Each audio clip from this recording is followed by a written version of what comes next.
camera settle down. So, we are talking about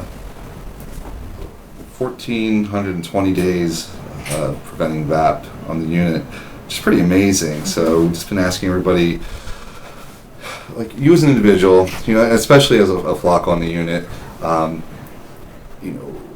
what are the things you do to make sure that this continues and you've been so on point with preventing VAP? I think it's mainly nursing. Nursing is the ones who really do all the work to help prevent the infections.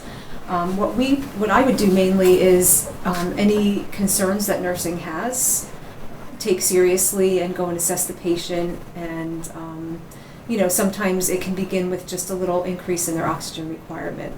But they're usually really good at pointing these things out to us and letting us know about them.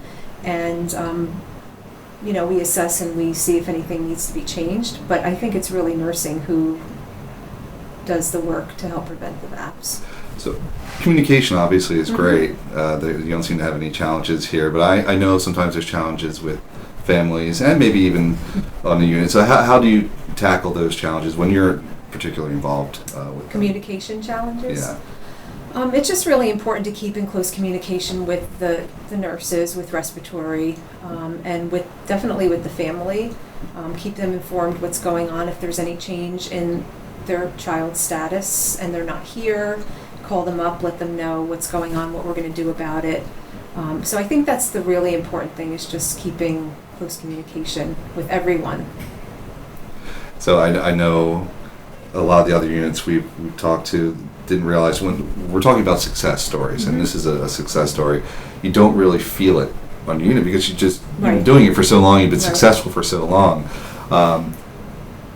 And it's funny, I'm getting more and more the sense that the routine and the tight, like the procedures and the standard of care not deviating has been a real contributing factor.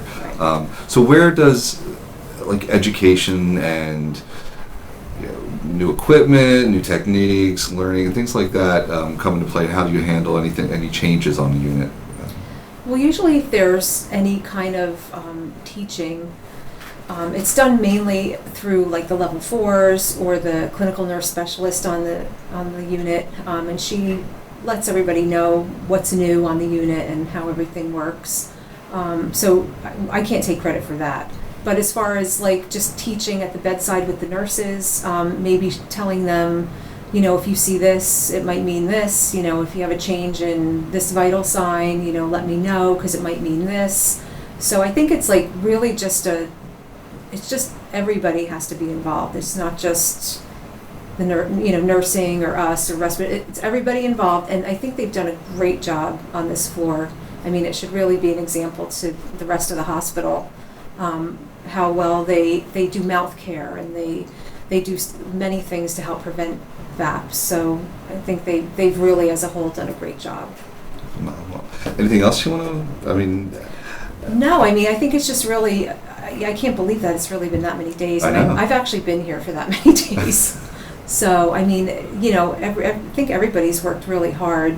And especially, I'll keep saying it over and over, it's not even us, the frontline providers. It's, it's the clinical nurse specialist and nursing who actually does these things on a day-to-day basis that is really they should be applauded for the great success rate.